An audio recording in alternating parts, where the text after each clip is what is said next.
Bueno, siendo las 2:22 de la tarde, damos inicio a este segundo paso, esta segunda programación de la tarde en este 38º Congreso Nacional de Ingeniería. Agradecemos a todos los que están muy puntuales aquí y hayan podido también disfrutar de la carpa con toda la oferta comercial que preparamos para todos ustedes.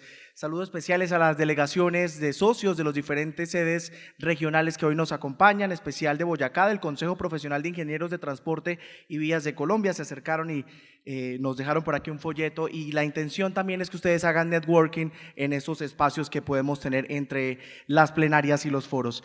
Bien, a esta hora, en conjunto, en el aula máxima de Ingeniería Mecánica se está adelantando una charla importante sobre ciudades inteligentes y territorios inteligentes, movilidad y cartografía, esto en el aula máxima de la Facultad de Ingeniería Mecánica o del programa de Ingeniería Mecánica. Pero ahorita vamos a iniciar un panel importante: los avances y retos del cambio climático en el Plan Nacional de Desarrollo 2022-2026.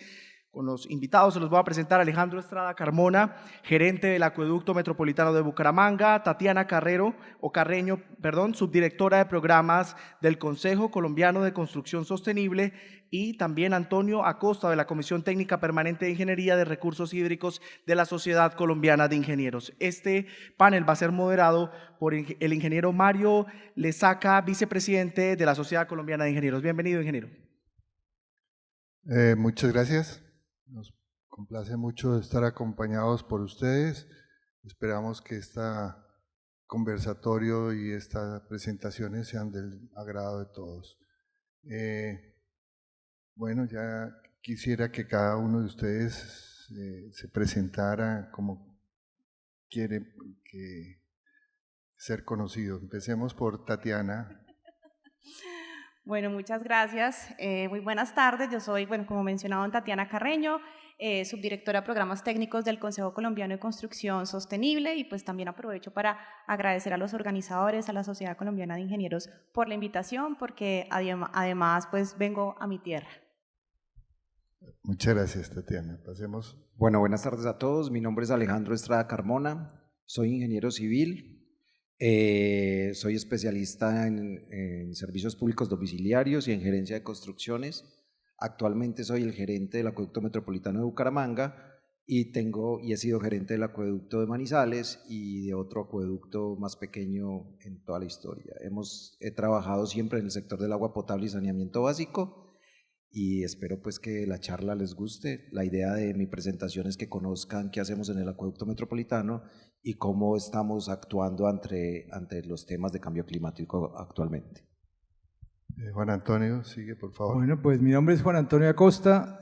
Yo no tengo tantos títulos como mis compañeros, pero soy de la comisión, el secretario de la Comisión Permanente de Ingeniería de Recursos Hídricos de la Sociedad Colombiana de Ingenieros. Soy también un poco un perro verde porque soy ingeniero mecánico, y pues hoy vamos a hablar un poco también del agua.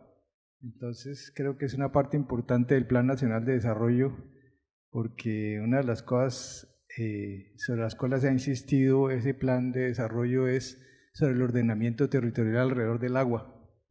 Entonces pues creo que vamos a hablar mucho de eso, ¿no? Bueno, me place que todos somos ingenieros, entonces hablamos el mismo idioma. Entonces, demos la palabra a Alejandro para iniciar en un orden.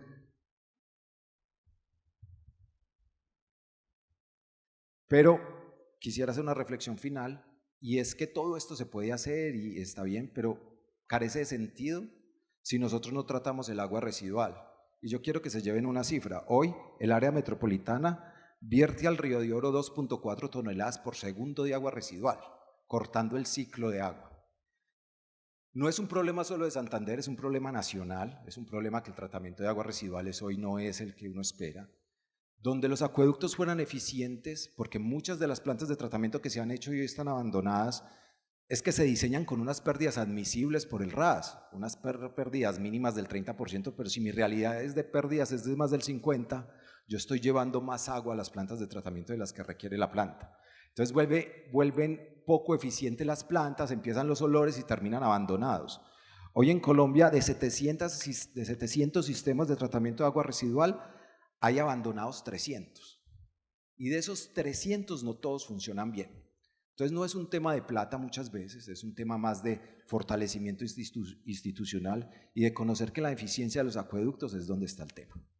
Esto era lo que quería decir. ¿Listo? Muchas gracias, ingeniero. Para mí no es nada desconocidos estos temas porque toda la vida he sido contratista, o mi vida profesional he sido contratista y muchas de mis obras han sido acueductos y alcantarillados. Entonces ve uno todo ese mare magnum de cosas. Me tocaron las pilas cuando Suba se alimentaba de pilas y tuve un contrato de cerca de 80 kilómetros con el acueducto para colocarle tubería y sanear ese problema. Pero el problema principal de las pilas era un problema social. En la pila cada uno trataba de colocar su manguera y la gente hacía colas desde la madrugada para poder tener apenas el agua para 3 o 4 litros, que era lo que lograba conseguir. Bueno, pasemos a la ingeniera Tatiana. Bueno. Gracias. Listo. Bueno, perfecto. No, muchas gracias. Yo les voy a hablar no tanto como del recurso, sino de la infraestructura, ¿vale? Y pues desde el Consejo venimos trabajando los temas también de no solo de edificación o de infraestructura vertical, sino también lo que es infraestructura horizontal, o sea, la parte de las vías. Primero, pues, ¿quiénes somos? En el Consejo Colombiano de Construcción Sostenible somos una organización que reúne a toda la cadena de valor que trabaja en todo este proceso de transformación hacia la sostenibilidad integral. Y nuestro propósito es potenciar el impacto positivo del entorno construido en la vida de las personas y del planeta. Y en ese sentido, pues trabajamos desde distintos movilizadores, política pública, financiamiento, desarrollo de capacidades y bueno. Para empezar, de esta charla que tiene como el título de avances y retos frente al cambio climático, pues primero hay que entender cuál es el rol de la infraestructura frente al cambio climático. Esta gráfica, ¿con esto puedo apuntar? No. Sí. No. Bueno. En esta gráfica lo que vamos a ver, esta gráfica es del IPCC, que es el Panel Intergubernamental de Cambio Climático. Vemos por un lado cómo nos va a afectar el cambio climático a nosotros, las distintas generaciones, dependiendo del año en el que hayan nacido, ¿no? Entonces los que nos ubicamos por acá, en la mitad, 1980, pues ya estamos empezando a ver ciertos efectos del cambio climático que seguramente a todos ustedes lo habrán empezado a ver. Estamos viendo cada vez fenómeno de la niña y del niño cada vez más frecuente, cosa que antes no ocurría. Y luego, pues cada vez más las siguientes generaciones se van a encontrar con una situación aún más crítica. Y eso hablando también a nivel de, pues, qué nos va a pasar a nosotros. Pero si miramos también el efecto que tenemos en el medio ambiente, estamos experimentando ya temperaturas extremas, inundaciones, sequías, incendios, aumento del nivel del mar, pérdida de especies, declive de los corales, huracanes, etcétera, cosas que nosotros no veíamos tan frecuentemente. Bueno, en el rol del cambio climático en la infraestructura, pues hay que reconocer que tenemos una responsabilidad muy importante en ese sentido. El entorno construido es responsable de aproximadamente el 42% de las emisiones globales anuales de dióxido de carbono. Y el sector de transporte, aquí ya hablando específicamente de sectores, es responsable del 16% de los gases de efecto invernadero a nivel global, siendo el tercer sector que mayor contribución tiene a los gases de efecto invernadero. Si nos vamos a los materiales, vemos que el acero y el concreto representan cerca de un 50% del total de las emisiones industriales a nivel global. Y adicionalmente, al menos el 80% de los sitios de importancia mundial para la biodiversidad terrestre tiene infraestructura humana, ¿vale?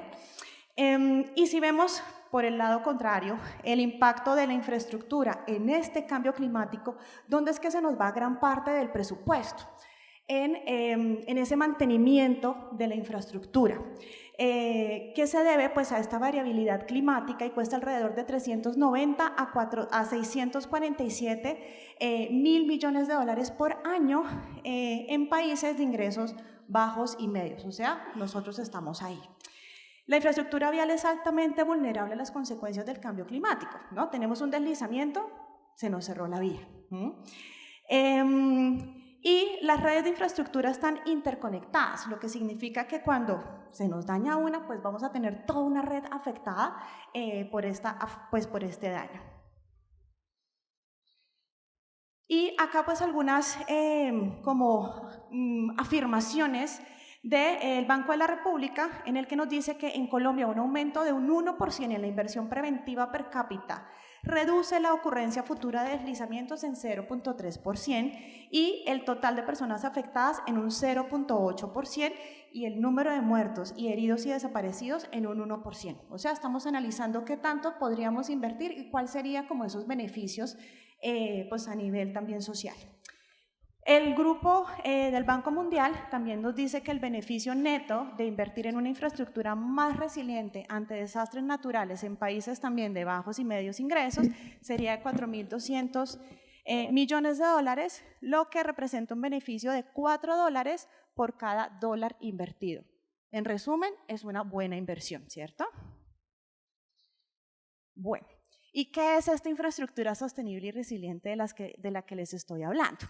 En definición, es aquella que minimiza ese impacto ambiental que consideramos negativo y que usa eficientemente todos los recursos, mientras se adapta, ahí viene la parte de resiliencia, mientras se adapta y recupera rápidamente de los desastres naturales y de los efectos del cambio climático, garantizando su durabilidad y la eficiencia para futuras generaciones.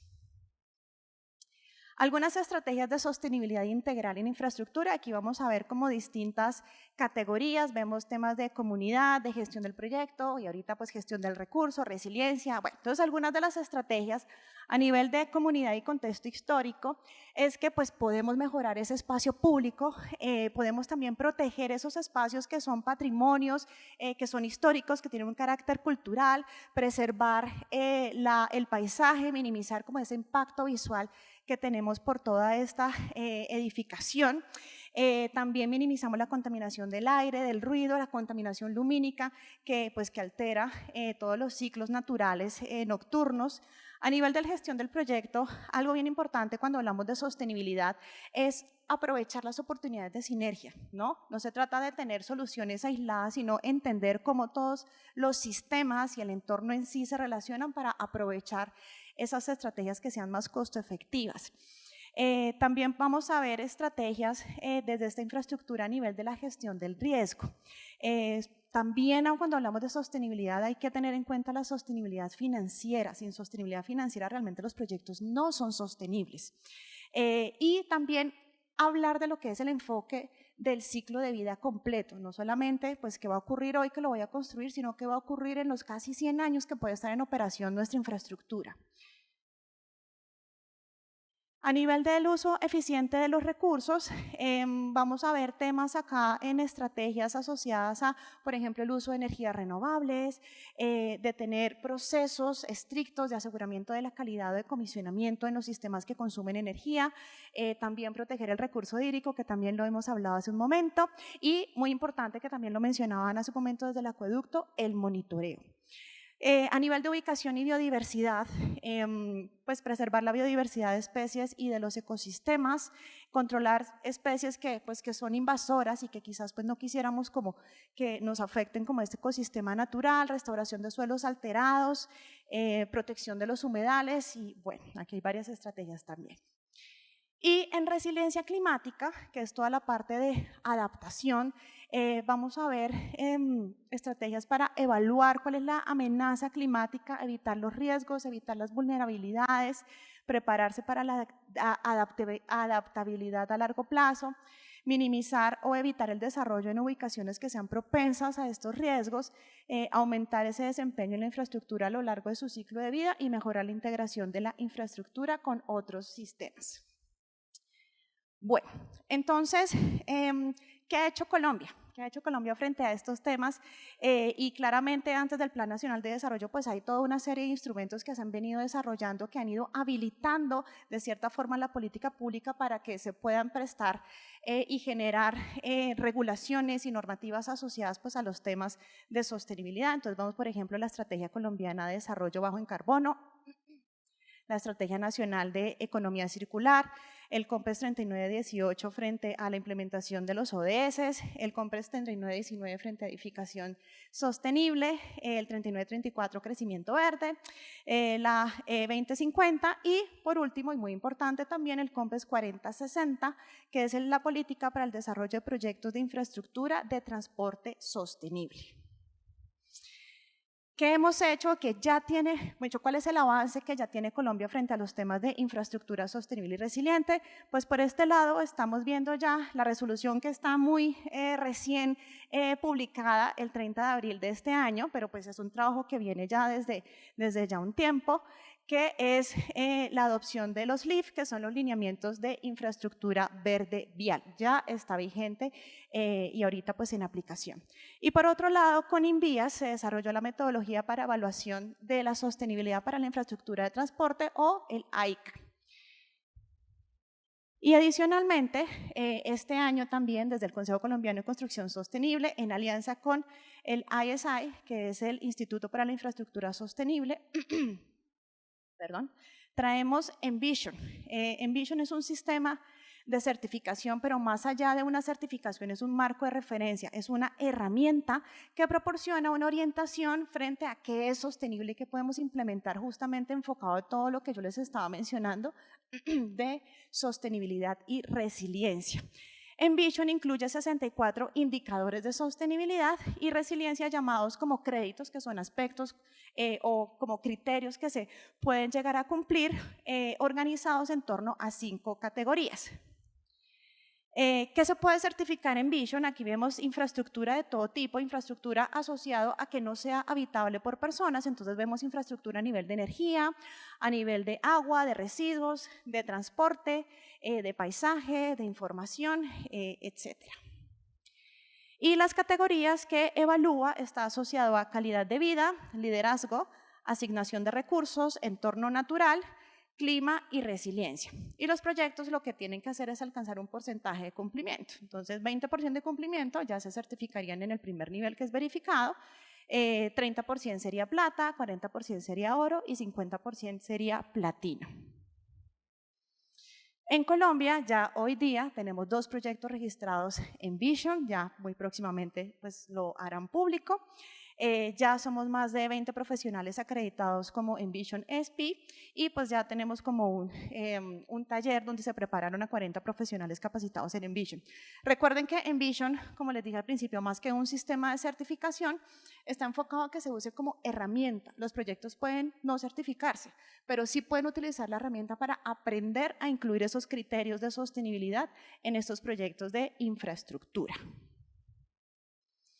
Bueno, y ya para ir concluyendo esta parte de mi intervención, pues parece como obvio con todo lo que les acabo de decir, yo sí quisiera tener este tipo de proyectos, entonces pues hacer proyectos sostenibles tiene todo el sentido.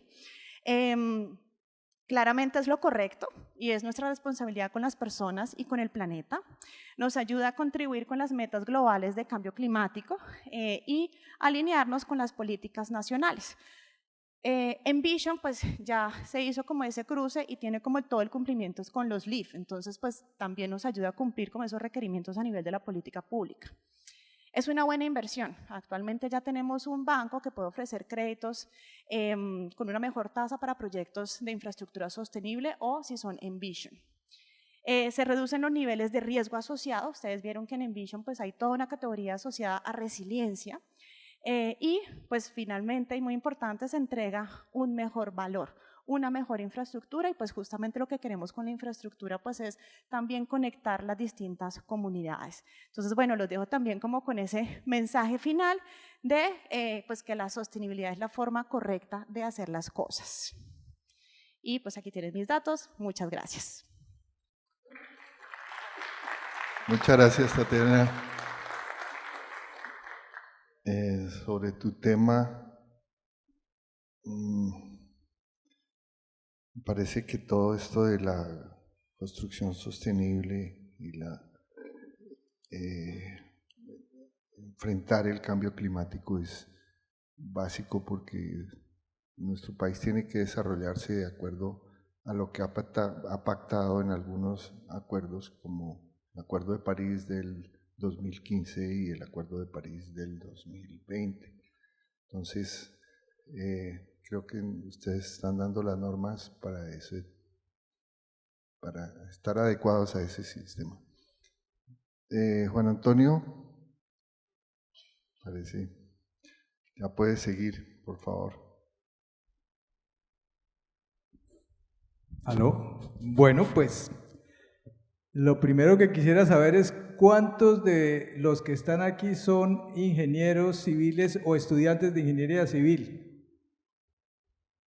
Bueno, entonces le voy a hablar a un público que sabe de qué estamos hablando, porque pues una cosa es la planeación, otra cosa es la filosofía de los procesos y otra cosa son los datos técnicos.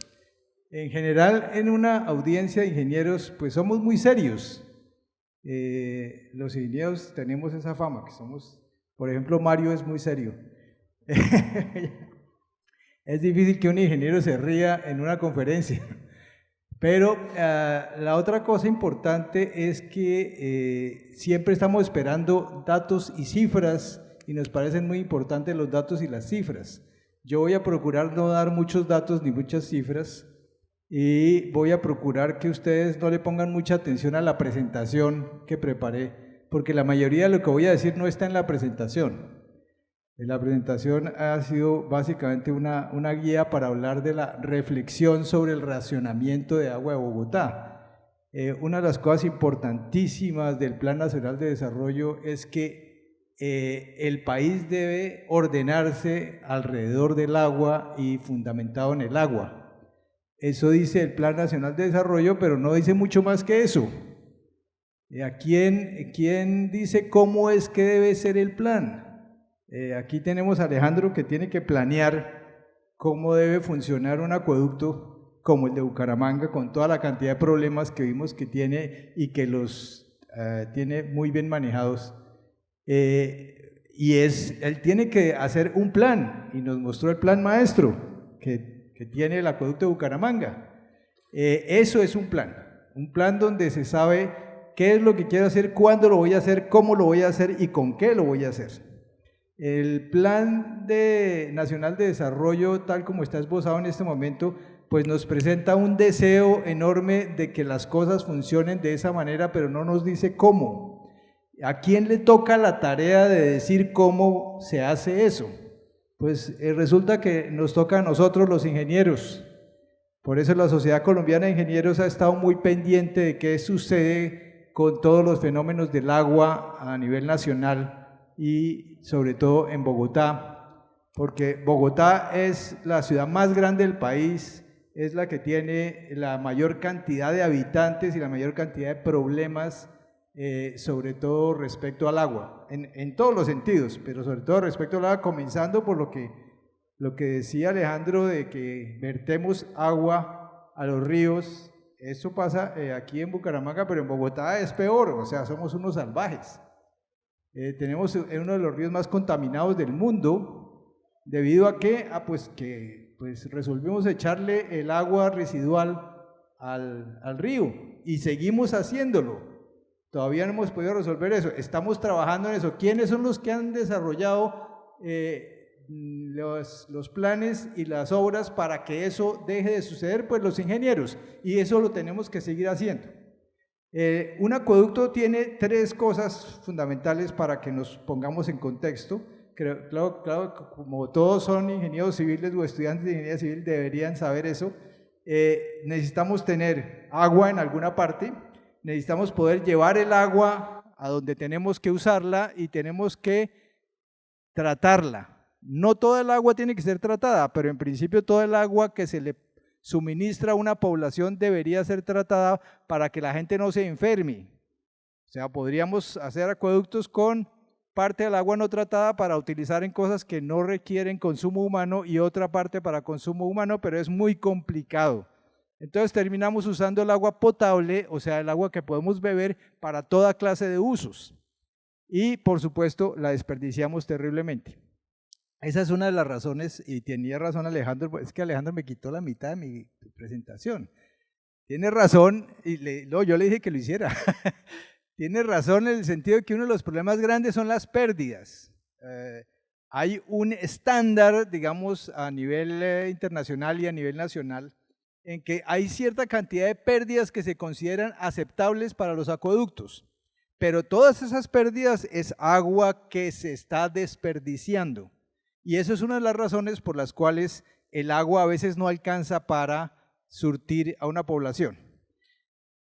Dentro de lo que quiere el gobierno hacer, y tiene toda la razón, es que todo el mundo tiene derecho al acceso al agua. Eso es un derecho de todos los colombianos. El hecho de que sea un derecho no quiere decir que lo tengan, no quiere decir que los colombianos tengamos esa posibilidad de acceso al agua, y por eso tenemos esa cantidad de problemas. El sistema de Bogotá, aquí hablamos del impacto del fenómeno del Niño porque evidentemente se descubrió que teníamos un problema serio en Bogotá porque sucedió el fenómeno del Niño y se alargó y se alargó y se alargó. Entonces septiembre, octubre y noviembre no llovió y los embalses empezaron a desocuparse. El sistema de agua de Bogotá, para ponerlos en contexto, se desarrolló desde hace muchos años, muchísimos años, hasta ahora, de una manera, digamos, siguiendo la población. Eso no quiere decir que no haya habido planeación, realmente ha habido una planeación enorme y a muchos años adelante. Y por eso es que Bogotá cuenta con muchos embalses que alimentan el sistema de agua potable de Bogotá. Eso sí lo tiene. No tiene plantas de tratamiento suficientes, tiene un par de plantas de tratamiento que hacen muy poco, pero se está ahorita desarrollando una planta para tratar toda el agua del río Bogotá y dejar de seguir contaminando el río de Bogotá para abajo y de ahí para adelante. Pero bueno, Bogotá se alimenta básicamente de 3 sistemas de agua, porque ustedes, aquí tenemos un problema con agua en Bucaramanga, pero ¿cuántos habitantes tiene Bucaramanga y cuántos tiene Bogotá?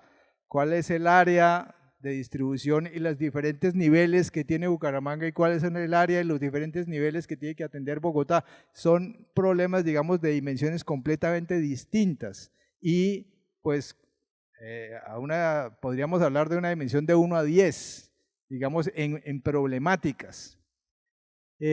Bogotá cuenta con un sistema norte que se llama el agregado norte, que son 3 embalses, el del Cisga, el del Tominé y el del Neusa. Cuenta con un pequeño embalse también que forma parte del agregado norte, que es un embalse de regulación que se llama Aposentos. Cuenta con un sistema sur que tiene básicamente 2 embalses, aunque tiene una laguna por ahí, pero tiene 2 embalses pequeños, la regadera de Chisacá. Y tiene 2 embalses en la parte oriental que son Chingaza y San Rafael. Ese es el sistema que alimenta el agua a Bogotá. Originalmente Bogotá se alimentaba ¿cómo? Pues tomando agua de las quebradas y de los ríos. Pero resulta que en la medida en que la población va aumentando, pues el problema se va volviendo más grave porque cuando uno se alimenta de una quebrada o un río, llega un momento en que el río o la quebrada se seca o baja mucho su caudal y entonces, ¿qué sucede? Que empieza a haber racionamiento.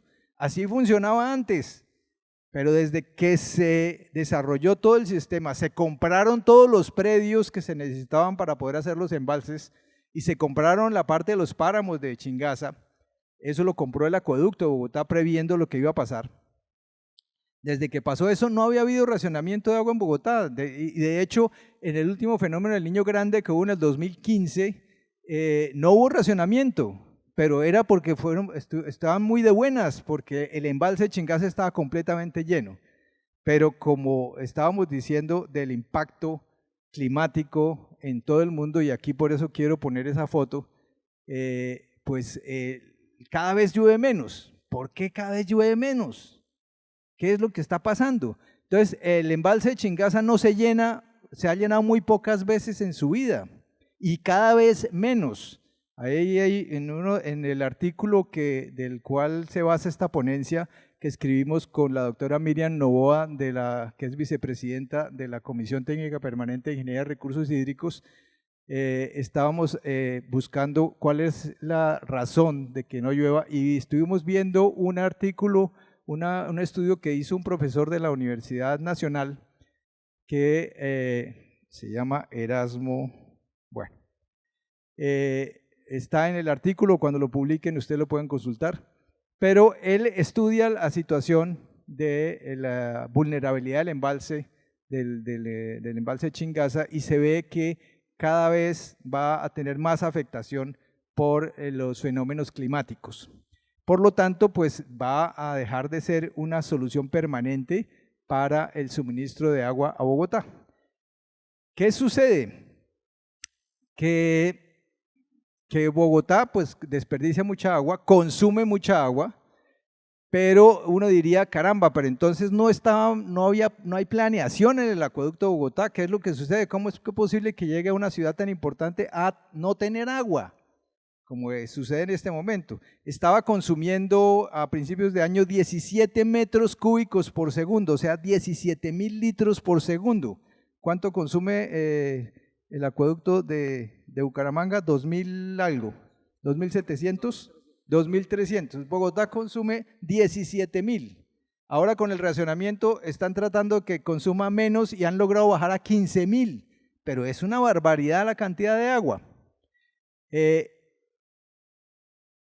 La planeación del acueducto, que lleva muchos años haciendo planeación, hace mucho tiempo que los ingenieros del acueducto diseñaron todo el sistema, implica que haya unas etapas de optimización del acueducto, que son etapas de optimización, mejora de las plantas, porque el agua no solo hay que traerla, hay que tratarla.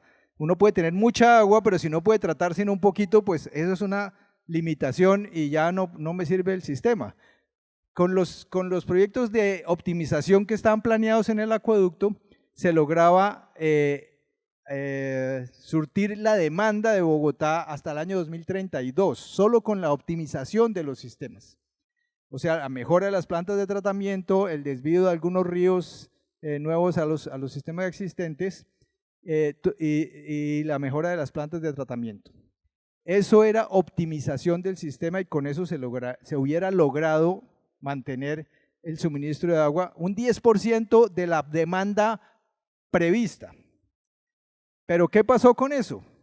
Que como siempre sucede, pues los contratos tienen problemas, los contratos se terminan, hay que volver a empezar las obras, se retrasan las obras y eso fue lo que pasó con Bogotá. Muchas de las obras que estaban planeadas se demoraron y todavía no se han terminado. Algunas alcanzaron a terminarse el año pasado, pero se debían haber terminado 2018, 2019, y resulta que se terminaron hasta el año pasado y otras no se han terminado. Por lo tanto, hay una deficiencia en este momento en el sistema, aunque se había planeado que pudiera surtir suficiente agua para Bogotá. Y la segunda etapa es la expansión del sistema. En la expansión del sistema hay un embalse nuevo que estaba programado a hacerse en el páramo de Chingaza, que es el embalse de la playa, y que gracias a que el páramo se le entregó a la CAR, yo no digo que eso sea malo o bueno, lo que sea, es así, entonces se prohibió cualquier trabajo de ingeniería en el páramo porque era intocable. Hay que tener en cuenta que ese embalse podría haber solucionado el problema de racionamiento de Bogotá y podría solucionar el problema de racionamiento de Bogotá de aquí para adelante, pero no se puede construir porque es un santuario de protección ambiental. No digo que no haya que proteger los páramos, pero el impacto que tiene algunas obras, toda obra de ingeniería tiene un impacto ambiental. No hay forma de hacer una obra de ingeniería que no tenga impacto ambiental. Hay que producir una obra con los mínimos impactos posibles, teniendo en cuenta el beneficio que va a tener para la gente. Si hablamos del derecho de la gente a tener acceso al agua, pues deberíamos pensar en qué obras de ingeniería tenemos que hacer para poder garantizar ese acceso al agua. Y una de esas obras está ya diseñada hace muchos años y está con diseños detallados y todo, y es el embalse de la playa, que solo ocupa de área 5 kilómetros cuadrados de los 1000 y pico que tiene todo el páramo. O sea que el impacto es mínimo con respecto a la área total del páramo. Si se hiciera ese embalse, si se hubiera hecho ese embalse como se pensaba que se debía hacer, o si se hiciera en el futuro, pues eso solucionaría probablemente cualquier problema de racionamiento de Bogotá en el futuro. Y creo que se me acabó el tiempo. Entonces, pues si quieres pasamos a… Perdóname, ¿el último era cuál embalse? Embalse de la playa. ¿En dónde? En Chingaza. Ok. Bueno, muchas gracias. Bueno, no sé si para hacerlo un poco más dinámico, yo les hago unas preguntas a cada uno, gastamos 15 minutos y damos otros 15 para el público pueda hacer sus preguntas. ¿Les parece bien? Ok. Bueno, empecemos por Alejandro.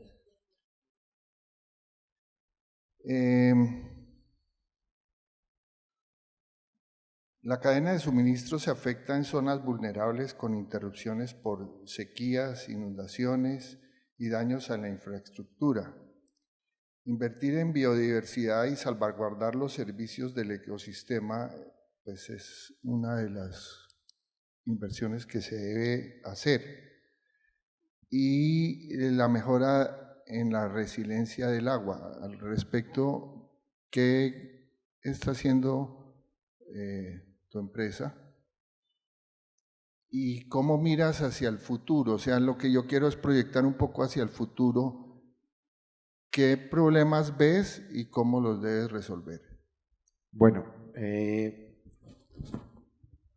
como lo hablamos en la presentación, hay un tema muy importante y creo que el doctor Juan lo tocó ahora y estamos hablando de que en la eficiencia en la prestación del servicio es donde podemos encontrar la resiliencia necesaria.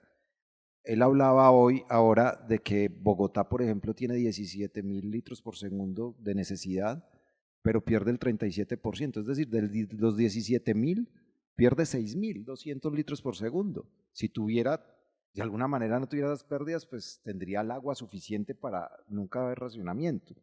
Nosotros hoy como Acueducto Metropolitano trabajamos en un acueducto y hacemos la gestión comercial que es el de Valledupar. Valledupar tiene 104.000 suscriptores y mire este dato.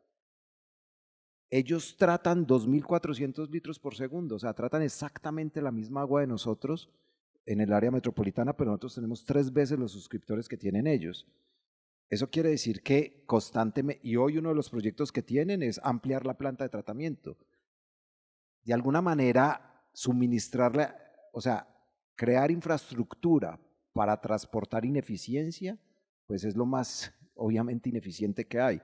Si nosotros de alguna manera entendiéramos que no todo es plata, lastimosamente las administraciones cada 4 años cambian y cada 4 años tienen una idea de que pueden de alguna manera ser el génesis o ser una solución y empiezan y todo lo relacionan con obras y lo relacionan con obras y al final esa no es la problemática es que debe haber una administración de un acueducto, hablemoslo, pues volvámoslo específico en solo acueducto, que tenga la posibilidad de en un ejercicio correcto de planeación tratar de disminuir las pérdidas a un número tal que usted pueda ser eficiente con la infraestructura que tiene actualmente.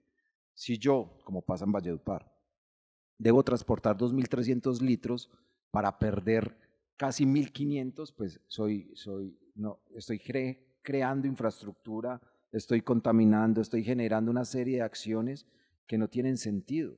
No tienen sentido porque no me permite prestar un servicio de calidad. Y al final los acueductos en eso nos basábamos. Doctor Juan hablaba de embalses y 3 embalses y hablaba de megaestructuras, pero siguen transportando el 37% teniendo en cuenta esas pérdidas. Si nosotros fuéramos conscientes de que esa no es la solución, de que uno lo que tiene que hacer es lograr fortalecimiento institucional en las empresas de servicios públicos. Uno puede ver con la creación de los planes departamentales de agua aquí un boleo de plata por todos lados, donde a muchos departamentos se les entregó plata desde la captación hasta el vertimiento, y usted va y ve esas infraestructuras hoy completamente abandonadas, porque lastimosamente cada 4 años cambian las administraciones y el gerente que ponen o la persona que ponen a operar no tiene ni idea, y termina es un municipio subsidiando, un municipio categoría 6 que no tiene plata para subsidiarlo y abandonado completamente. Y a eso estamos condenando de alguna manera a las generaciones que vienen. Hoy hablamos en Santa Marta, por ejemplo, el vertimiento de agua se hace a través de un emisario submarino, en Cartagena también, en San Andrés también. Y un emisario submarino es un cribado simple y vierten toda el agua al mar, toda el agua contaminada. Colombia no tiene hoy tratamiento de agua residual y no tiene un manejo eficiente del agua potable, y eso hace que las infraestructuras siempre sean limitadas. Nosotros estamos hablando hoy de Bogotá con un 37% de pérdidas, Barranquilla, que es otro de los grandes, que tiene toda el área metropolitana con un 52% de pérdidas, Medellín, que tiene EPM, pues que es el ejemplo de todos, tiene el 34% de pérdidas, y ni hablar de Cartagena, ni hablar de Cali, ni hablar de Valledupar, donde son pérdidas que al final se traducen en inversiones que no necesariamente llegan al usuario final, porque somos tan eficientes que no somos capaces de llegar. Entonces yo sí, y en el acueducto metropolitano, tratamos de ver cómo la eficiencia puede solucionar todos los problemas en cuanto a ese ordenamiento territorial a través del agua, porque no todo es plata. Digamos que el impacto social que genera un acueducto es tan importante. Hablábamos de pilas públicas, donde usted tiene toda la razón. Las pilas públicas son un problema socioeconómico brutal. No solo hacerlas, sino que generamos un problema líder de esa pila pública, porque es el que tiene que recaudar la plata de todos, y si Pepito Pérez no le da por pagar, entonces no está la plata completa y se arma un problema pues, gigantísimo, y afectando contundentemente a cada una de las comunidades que se ven beneficiadas de este tipo de iniciativas, que pues en nuestro entender no es lo ideal, y que el acueducto metropolitano, a través de estos ejercicios de eficiencia, intenta llegar allá. En el último año, no sé, muchachos, cuántas pilas públicas hemos individualizado, cerca de 14, pero nos crecen 15.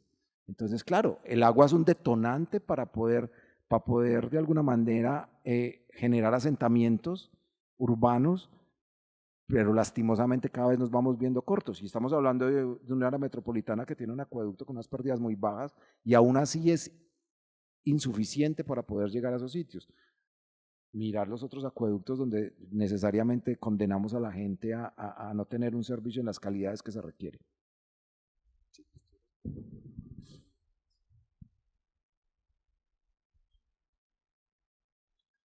Muchas gracias. Tatiana, diría yo que el COVID nos dejó una enseñanza, y es que los costos de inacción siempre son superiores a una respuesta rápida en prevención con medidas audaces y rápidas, ¿sí? O sea, siempre los costos van a ir más altos, es decir, van a ser superiores si no se hace nada. Con tu experiencia y lo que has vivido en el cargo que tienes, ¿qué crees que podrías, que falta de regulación para tener un cumplimiento más de todas estas cosas que nos afectan con el cambio climático? Sobre todo en la parte de infraestructura, que es el tema más que tú manejas mejor. Muchas gracias. Gracias. Pues nosotros desde el Consejo hemos identificado que hay dos fuerzas muy importantes que llevan como a ese entorno construido sostenible. Por un lado está una fuerza que jalona, que son las motivaciones. Entonces, el tema de la sostenibilidad hoy día, y pues 16 años que lleva el Consejo en funcionamiento, pues ha sido muy impulsado desde el sector privado. Entonces, son estos líderes que han decidido optar por la construcción sostenible o por la operación sostenible, etcétera, etcétera. Y cuando alguien lo decide, eso se multiplica a sus diseñadores, a sus contratistas, a su operador y se multiplica. Entonces, esas motivaciones que son como una fuerza muy interna, pues jalonan la sostenibilidad. Pero luego hay otra fuerza que es un poco más grande y es más transformadora, que son los movilizadores. Entonces, nosotros trabajamos muy fuerte con los movilizadores que son política pública. Claramente, si ya desde estos instrumentos normativos empiezan a elevar unos umbrales mínimos enfocados a la sostenibilidad, pues eso también hace que pues esa brecha que existe entre los que hacen voluntariamente un esquema de sostenibilidad y los que solo cumplen el mínimo, pues se reduzca, ¿cierto? Y también la política pública es la que puede habilitar, por ejemplo, temas a nivel de incentivos tributarios, ¿no? De poder como atravesar esa barrera del costo y poder facilitar e incentivar que sí se implementen estas estrategias de sostenibilidad. Otro de los movilizadores pues, es el financiamiento. Entonces nosotros trabajamos fuertemente también con los bancos, tanto los comerciales como banca de inversión, para poder traer recursos a Colombia para poder invertir. De hecho, este año tenemos una magnífica oportunidad con la COP16 a nivel de biodiversidad que vamos a tener en Cali. Siendo un país megadiverso, pues también tenemos que buscar la forma de, bueno, no solo Colombia tiene que proteger la biodiversidad, sino que tenemos que entre todos a nivel global pues proteger la biodiversidad que tenemos. Entonces, a nivel de financiamiento, pues ese es otro gran movilizador, porque justamente, nuevamente, atravesar la barrera del costo es lo que nos puede acercar a un esquema de sostenibilidad como la normalidad o la regla. Otro de los movilizadores, que lo mencioné muy rápidamente en la presentación hablando de Envision, pues son esos sistemas de certificación, que son los esquemas voluntarios que definen lo que es la sostenibilidad, porque la sostenibilidad es tan amplia que a veces podemos caer en un tema bueno, pongamos paneles solares y ya, soy sostenible, y no necesariamente, porque la eficiencia realmente no significa pues cambiar el tipo de fuente de abastecimiento. La eficiencia es consumir menos, entregando el mismo servicio mejor, eliminando el desperdicio y ahí sí después buscando unas fuentes alternativas. Entonces, para eso los sistemas de certificación son una muy buena herramienta. Y por último, pero muy importante, y quizás es el movilizador que más nos cuesta, es el usuario final, ¿no? El usuario final es el que puede hacer que se movilice también como una oferta y una demanda. En la medida que los usuarios empiezan a demandar productos, proyectos, etcétera, sostenibles, pues el mercado también empieza como a responder. Y ahí, pues también hablando de esto, me acuerdo mucho de cuando arrancó el racionamiento en Bogotá, algo que nos pasó que fue un poco curioso es que el tercer día de racionamiento se registró el consumo más alto de agua.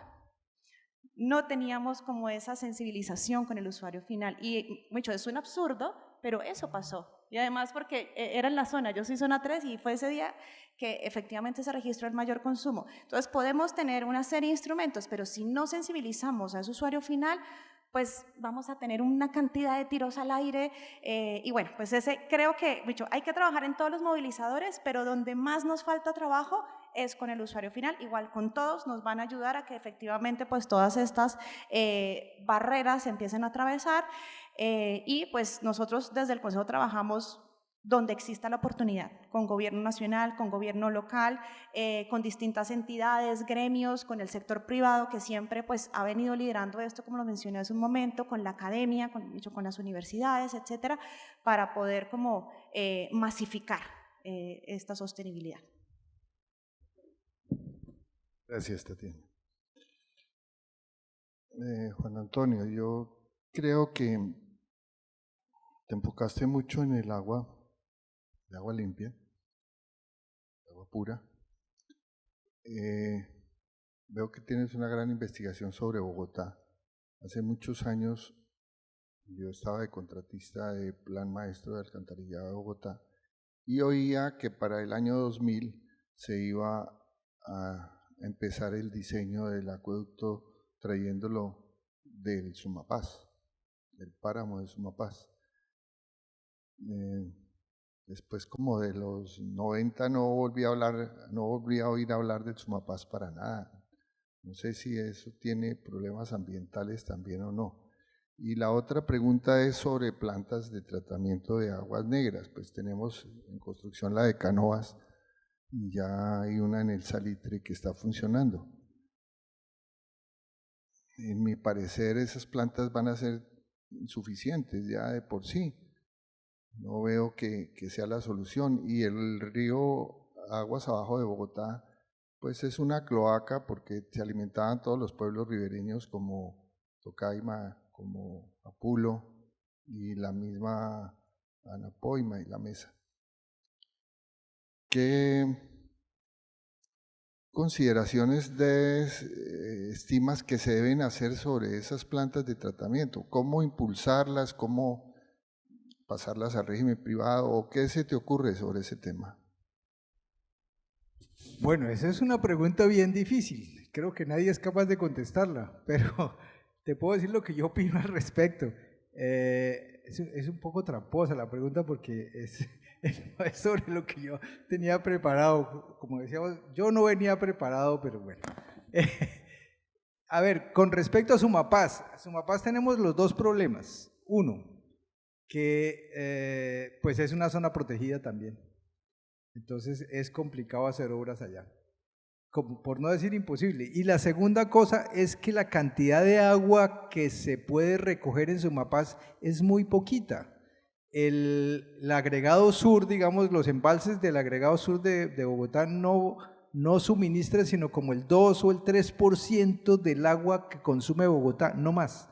El 70%, 75% lo suministra Chingaza y el resto lo suministra en los embalses del agregado norte. Entonces lo que produce el sur de Bogotá es muy poquito. Entonces tal vez por ahí no es la solución. Aunque hiciéramos algo en el Sumapaz, pues la cantidad de agua potable que agregaríamos para Bogotá sería muy poquito. Sin embargo, hay planes que prevén eso. Lo que pasa es que no se han construido, lo mismo que el embalse de la playa. El embalse de la playa está diseñado y no se ha hecho por múltiples razones. Pasando a lo de las aguas residuales, que tienes toda la razón, es el problema más grave que hay, porque una cosa es suministrarle agua potable a la población y otra cosa es dejar de botar el agua sin tratar a los ríos, que eso pasa en todas partes del mundo. O sea, lo que hablaban ahorita del emisor al mar, lo hacía Chicago hace nada, hace muchos años, pero hace nada. Ellos simplemente botaban el agua al lago. Cuando se dieron cuenta que esa misma agua se les estaba devolviendo, dijeron, mierda, ¿ahora qué vamos a hacer con esta vaina? Y encontraron la solución del siglo, que es excavar un canal para que esas aguas residuales no se fueran al lago, sino que se fueran a los ríos que van a suministrar a otras ciudades, y se volvió un problema serio en Estados Unidos, donde se supone que tienen toda la plata del mundo. Ese tipo de cosas pasan. Aquí hacemos lo mismo, botamos el agua al río. ¿Hay planes para hacer tratamiento de agua? Sí, estaba previsto que no solamente se hiciera la planta de tratamiento del Salitre, que trata 4 metros cúbicos por segundo, sino que había una ampliación de esa planta que ya se hizo. No sé cómo está funcionando esa ampliación, creo que subía a 6 metros cúbicos por segundo, pero era un tratamiento parcial. O sea, no era un tratamiento de potabilización de agua, o sea, de vertimientos al río con las condiciones que requiere la autoridad ambiental, pero por lo menos le quitaba gran parte de los sólidos que traía, porque pues si todos aquí en Bogotá, todo el mundo suelta el inodoro y no le importa para dónde va esa agua, y esa agua va al río, y ese río contamina otras cosas. Entonces, después de muchos años se decidió hacer la planta de Canoas, que debía tratar todo el agua de Bogotá. Entonces, ¿qué se hizo? Unas obras intermedias que tú las conoces perfectamente, que son los colectores y los túneles que conducen el agua, que colectan el agua de Bogotá y la llevan hasta allá. Y ahí es que se va a hacer, o se está haciendo la planta de tratamiento de Canoas, que ha tenido 25.000 problemas, porque tratar, o sea, el río Bogotá trae 20 y pico de metros cúbicos por segundo. Tratar 25 metros cúbicos por segundo es una vaina absurda. A veces sube a 30, cuando hay creciente sube mucho más. Entonces, tratar esa cantidad de agua es un problema muy serio de ingeniería.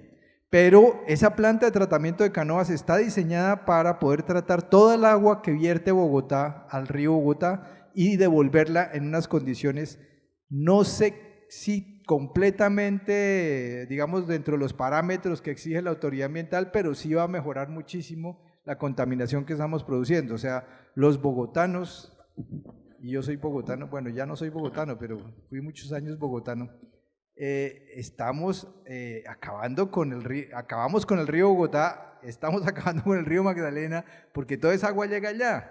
Yo diseñé y reconstruí una planta de hidroeléctrica sobre el río Bogotá en Apulo, y tratábamos, eran 30 metros cúbicos por segundo de agua contaminada completamente. Como anécdota particular ahí, la CAR nos dio permiso de uso del agua para generar electricidad, pero no nos daba permiso de vertimiento porque no cumplíamos con las condiciones de vertimiento. Y tuvimos una discusión de meses con los abogados de la CAR para que nos dieran permiso, pero si estamos usando el agua, la estamos solamente pasando por entre las turbinas y las devolvemos en las mismas condiciones. Ah, no, pero es que la norma dice que usted no la puede verter sino en tales condiciones. Esas son algunas de las anécdotas que suceden en este país. Pero bueno, no sé si te contesté la pregunta. Sí, señor. Bueno, sí, un minutico, perdón. Aló, listo. Yo quiero agregar algo con el tema del tratamiento de agua residual, y es que tristemente en este país al final uno puede señalar como culpable en el atraso del tratamiento de agua residual tristemente a la política. Básicamente existen tres tipos de proyectos para generar un tratamiento de agua residual, o tres tipos digamos, de dinámicas en este país. El primero es que necesariamente el tratamiento de agua residual no puede salir vía tarifa porque sería muy costoso para el usuario. Entonces eso quiere decir que necesita plata de otras entidades, del gobierno central, del gobierno departamental, del gobierno municipal, de la corporación, de todo el mundo. Y ahí es donde todo empieza a cambiar.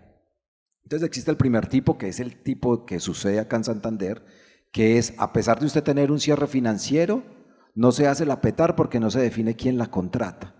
Entonces, cuando yo no defino quién la contrata y no la queremos contratar todos, sino solo una entidad, las otras entidades se dispersan y quedamos sin tratamiento de agua residual. El otro tipo es el que sucede en mi ciudad natal, que es Manizales, que es a pesar de que tenga cierre financiero, hay una incapacidad administrativa para poder ejecutar, termina abandonada o termina sin ejecutarse y con la plata embolatada. Y está en mi concepto el peor, que es poder hacer la planta de tratamiento y entregársela a un municipio que es incapaz totalmente de operarla y en el mediano plazo está abandonada. Hoy el resultado es así, lo hablamos ahora. Hay 700 sistemas de tratamiento de agua residual, de los cuales la mitad no funciona, ni siquiera está prendido, está abandonado completamente. Y los otros 300 funcionan la mitad bien. Entonces, no es un tema de plata, es un tema que al final llega a un mismo punto, y no sé si esto tenga alguna consecuencia, pero la política al final nos está pegando una trazada en tema de tratamiento de agua residual brutal, brutal. Gracias, Alejandro. Están haciendo señas de que el tiempo no nos alcanza para las preguntas de ustedes, pero les voy a dejar un pensamiento, sobre todo para los jóvenes. Este panel se llamaba Avances y retos en el cambio climático. El cambio climático tiene una parte importante y es la salud. O sea, debemos mirarlo como salud. Entonces contempla varios temas que hay que analizarlos como ingenieros, y son, pues el primero, la contaminación de agua, que es lo que hemos tratado aquí, y el agua potable. El segundo punto del cambio climático tenía que ver con el carbón y combustibles fósiles, cómo cambiar ese uso. El tercero es una contaminación atmosférica. ¿Cómo evitamos que el aire nos cargue partículas contaminantes? El cuarto es el rendimiento de las cosechas. Eso atado con el contenido nutricional y la seguridad alimentaria, debemos pensar eso, cómo lograr unos mejores alimentos, una mejor nutrición entre nuestra población. Y el cuarto y último es un punto importantísimo, que es lo que el cambio climático afecta a la salud mental. Hay una afectación importante en los seres humanos. Bueno, creo que no tenemos más tiempo. Esto es un tema que nos daría para durar una tarde aquí conversando con estos interesantes panelistas. Les agradezco mucho su participación en nombre de la sociedad como vicepresidente.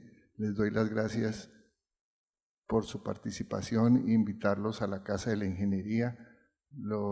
Espero que todos sean socios de la sociedad.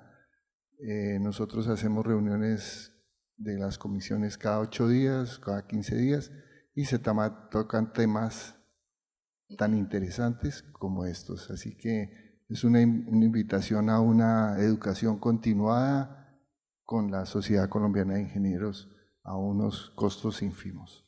Muchas gracias.